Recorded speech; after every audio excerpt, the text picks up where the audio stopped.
Hello, and welcome to the tent, your cozy corner for camp stories, ideas, and everything in between.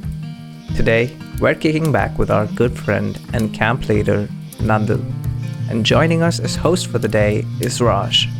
So pull up a seat by the fire and let's dive in. Hello, Nandu. Great to have you with us in our tent talk, and it's such a joy and a privilege to have you. I've been looking forward for this.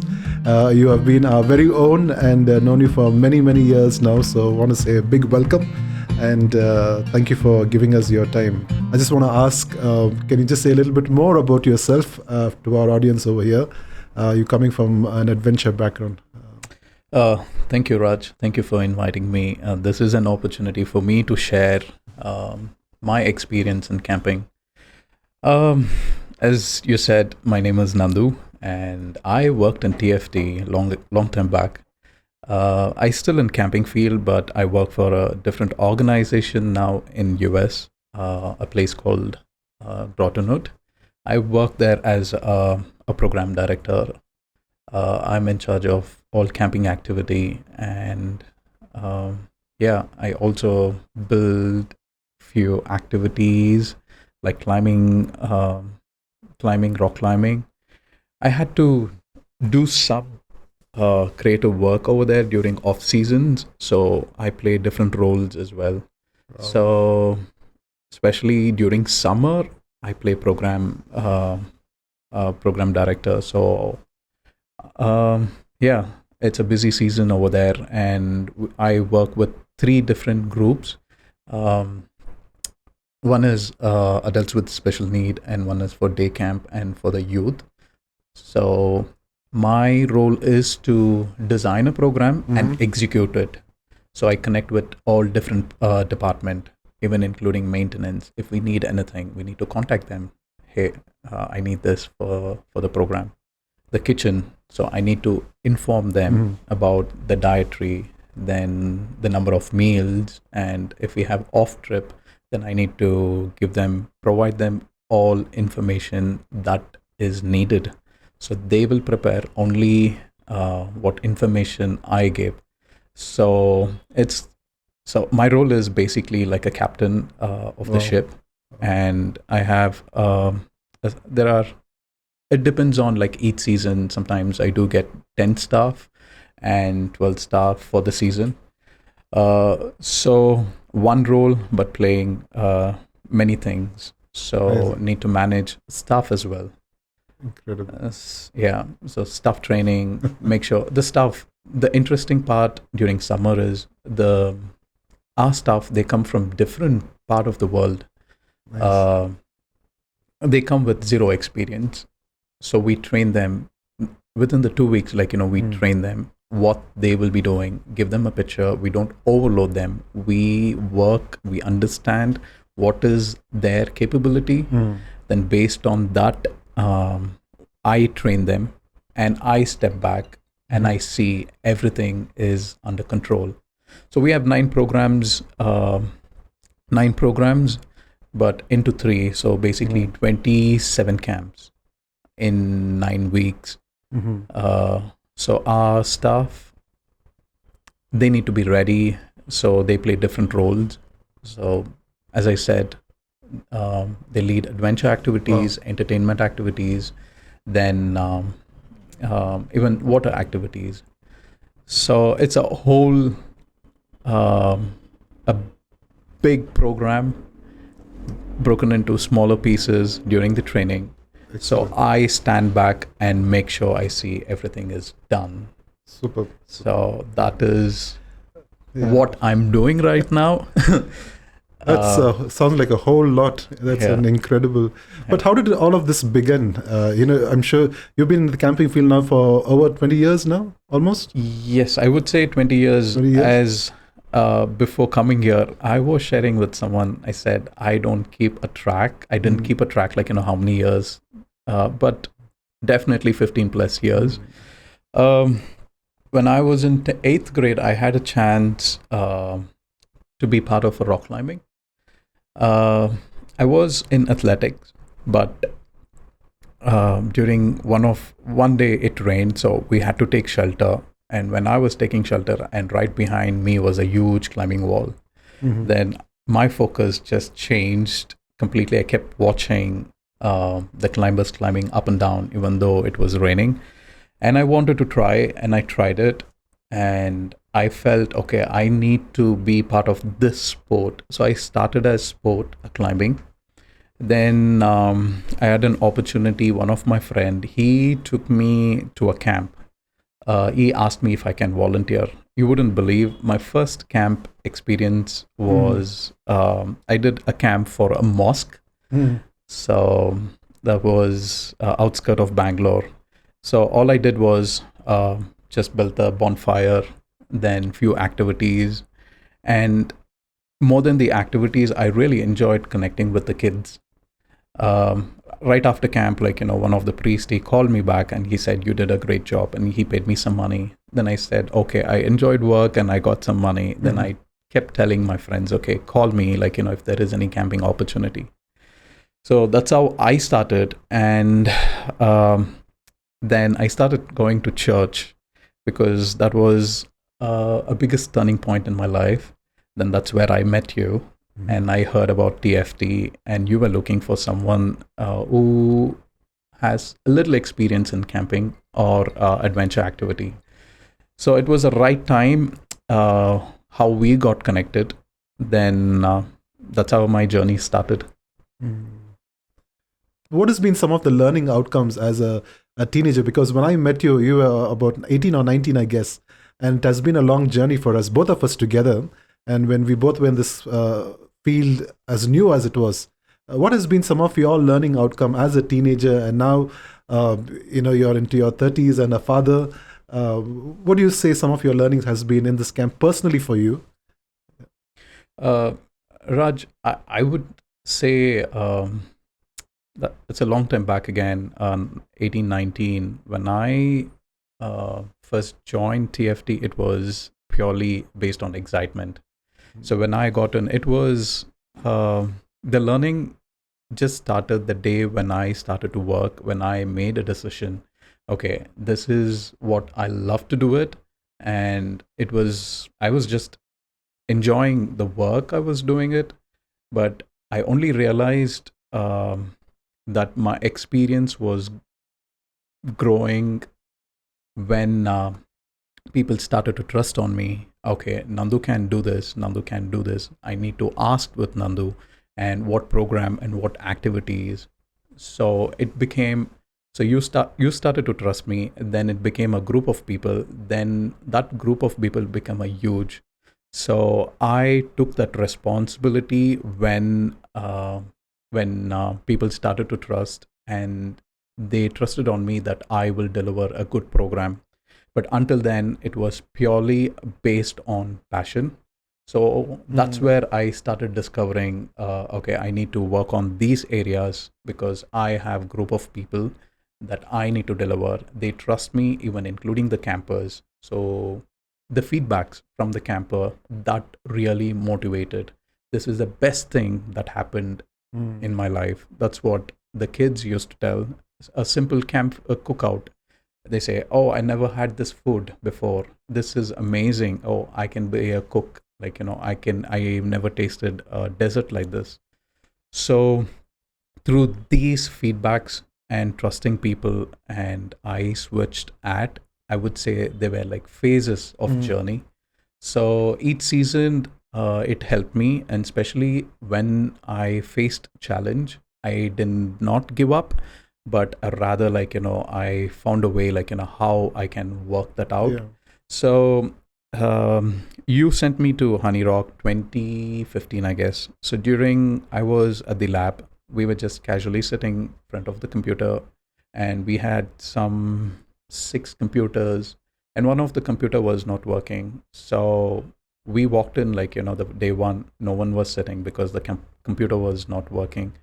And the next day we went and no one, still that computer didn't work. And the third day I noticed one girl, she walked in and she sat there, and I said, "That computer is not working." And one thing she said to me was, "If there is a problem, there is a way to fix it." So that really motivated me. Okay, if there is a challenge, there is a way for us to overcome.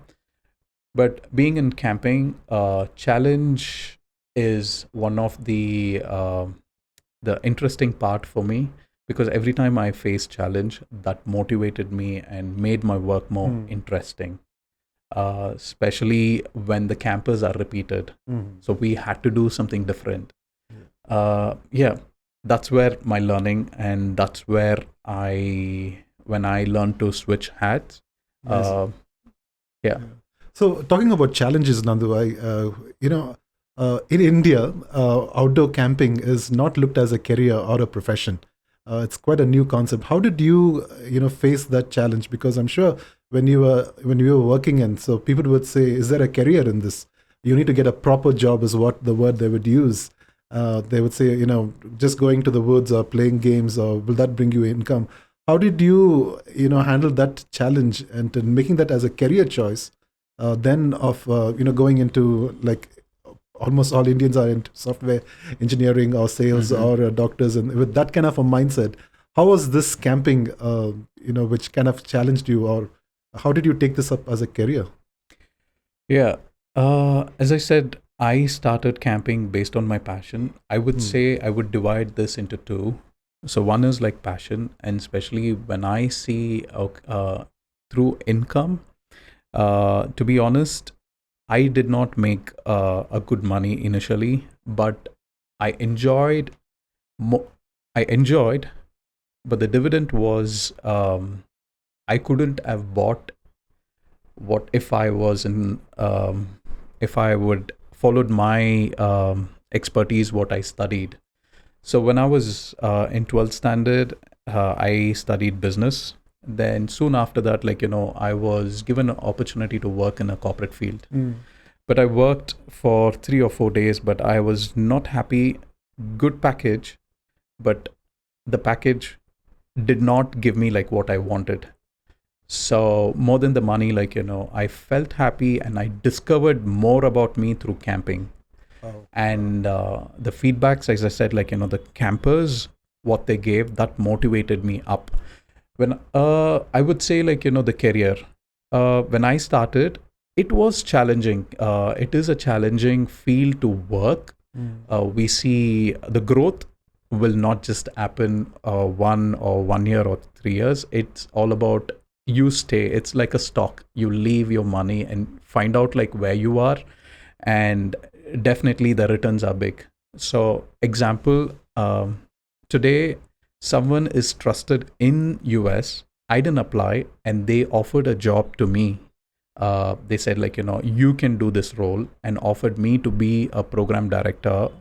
The first time when I took that role, I felt I was not worth, but it was somebody discovered because of my previous experience.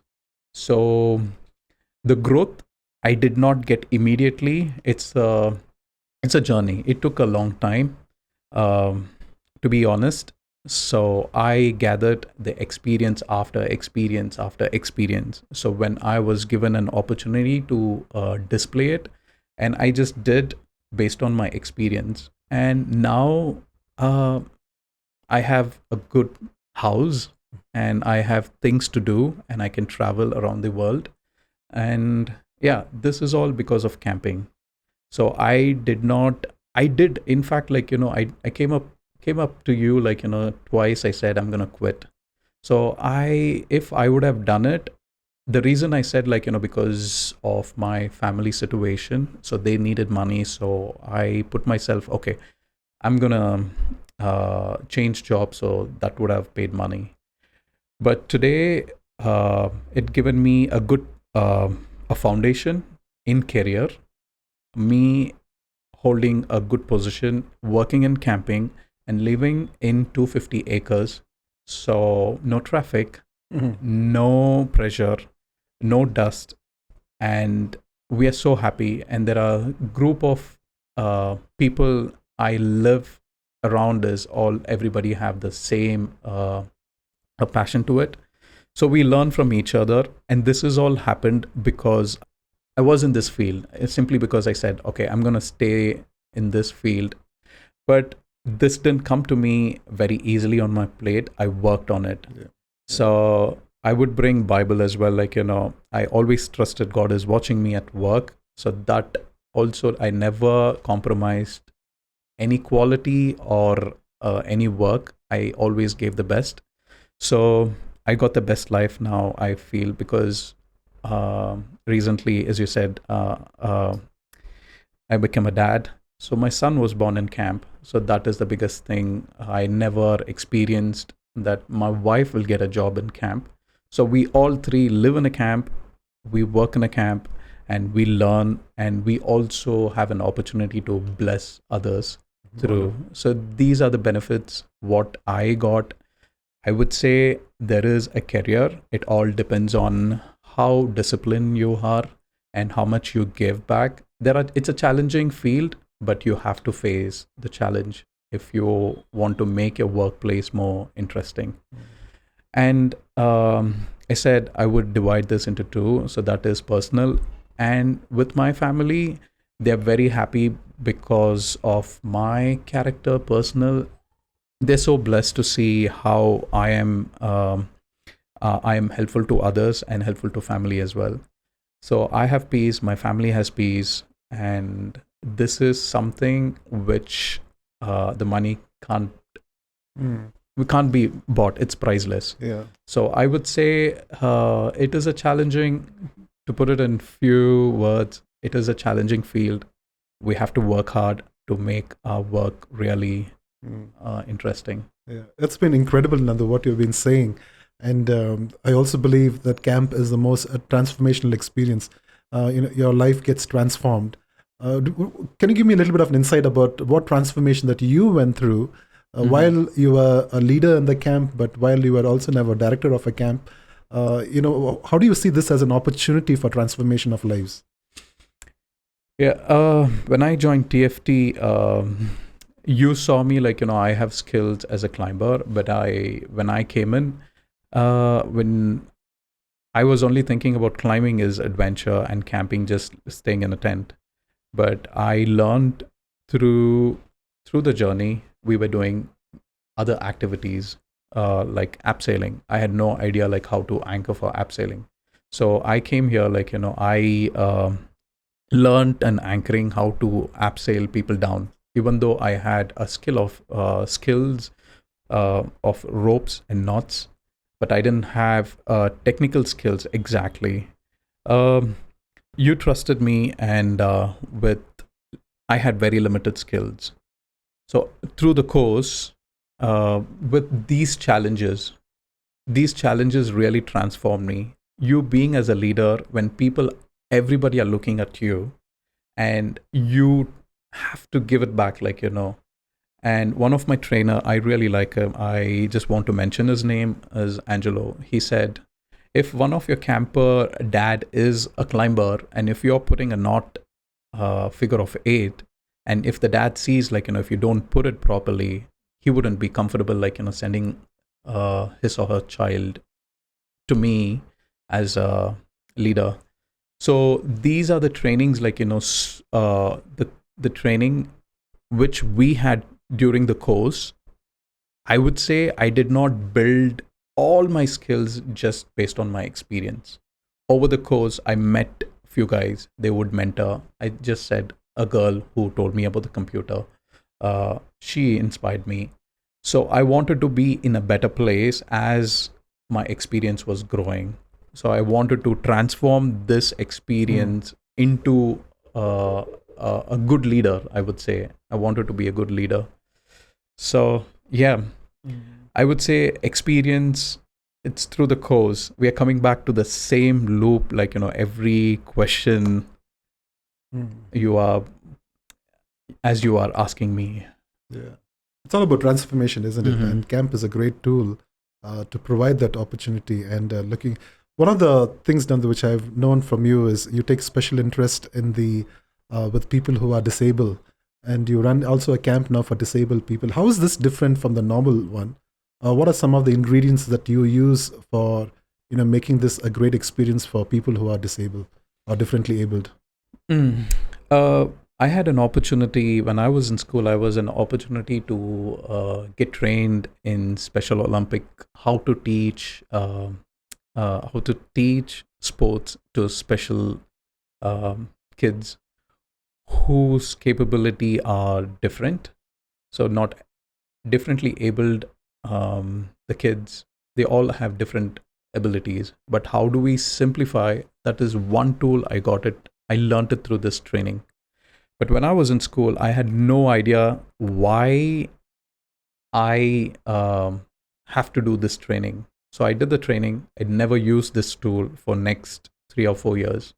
But God helped me to work with a special need. That's where I understood, okay, it's all about any activity you simplify. It should be easy to access to them.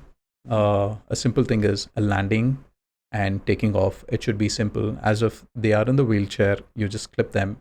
And even landing, it should be just unclip them. But safety is very important and need to understand about their capability.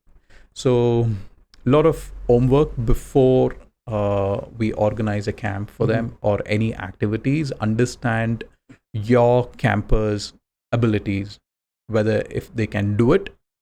There are I've come across there are some campers who can't do the activities, but they really enjoy being part of it. They encourage, you can do this, you have to do this. So that is their achievement, that is their capability. But following year, when they come, they say like, okay, can I try that? Is there is a way? So today's modern world, there are so many equipments that is friendly to use for them. And there are many adventure activities that can be simplified to them. And the biggest thing is, I would say, a safety. Safety is very, very important working with them. So we choose the right activity based on their abilities, even though if they don't like it, at least involve them. So I worked with one school, a special needs school. They said our children can't go for camping. I said, we can bring the camping to the school. So we just got every experience in school, staying in the tents, having campfire, doing zip line, doing adventure activities. So as a leader, we have a lot of opportunities and the ideas and the techniques where we can simplify the activities and take it to them. So there are a lot of opportunities for working with this special needs. That's amazing. Yeah, as I said, camping is for everyone, but we tailor make based on their capabilities. Yes. And I think that's one of the beautiful thing that we could tailor make and create activities which are accessible and simple, and in that create a very high energy thing where everybody can enjoy. How do you see training to be a huge part of all this? Because we do a lot of risk-taking behavior, isn't it? And how do you see training to be an accomplishment or a complement for us? And what kind of a training is available? I would say camping is like an ocean, but we can't just jump in. If I'm non-swimmer, I can't just jump in. But even if I'm a non-swimmer, I can have the right gear to jump in. So still get that experience. Training plays a huge important role in camping. But the trainings are broken into many pieces. It could be technical, it could be theory, it could be practical. I would say to take one activity, maybe if you have to do any water activities, so you need to be a lifeguard. So why we have to be a lifeguard? The reason is, if there is a failure in equipment, if a participant is non-swimmer, so they will need definite a support. Without the training, we will not have an idea how to save or how to react, even though if it is even though it is a controlled environment. That is more of technical, I said. So we also sometimes there are simple trainings I've done how to manage waste in as you are hiking. So very simple. People say, they asked, you must be dumb, like to know to do a training on how to for the waste management. The words look simple, but the campers, they learn about our nature. We don't leave no trace. Again, it's another training. It comes over. So basically, like, when you get into a forest, how you pack all your trash, put it in your backpack, and bring it back. But without a training, I wouldn't have understood, okay, a simple big trash, how I could have been folded. It's all based on experience. It's the trainings are compiled based on the previous experience from different leaders. It is for example, a leader would have had an situation or experience that would have been documented. So we study, so it makes easier. There are things where we see these are the things we can be prepared, but there are certain things that is unexpected that will happen to anyone. And training in camping, until you are in this field, I would say the training is must and the training is needed. It's basically, it is about learning. Yeah. And it is not just one course. There are so many courses, even to manage a campers, between campers, two campers, if they have a fight, how do we resolve that fight between them? How do we make them understand what is the whole purpose of camping, why they are here? Yeah. We speak about these things in so detail. So I was so amazed.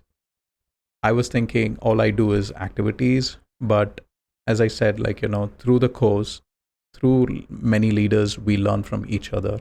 It is, I would say, it is never an ending. Yeah. No, definitely. The more training you have, the more confidence it gives you, and it also helps you to name the experience. And that's what has been my experience. Going through training or going through camps and learning from other people. It kind of helped me to label the experience or even name the experience. Before it was just doing things. So training definitely adds value. It keeps you in terms of health and safety. It keeps you safe. And as you rightly said earlier on, camp is such a privilege for us to to hold on, because parents trust their kids with us, right? It's their precious treasure. They're giving it into our hands, and we need to be as much prepared as possible. So, thank you for sharing that. There's more to this story, but let's pause here and pick it up again in part 2. Until then, keep the fire going.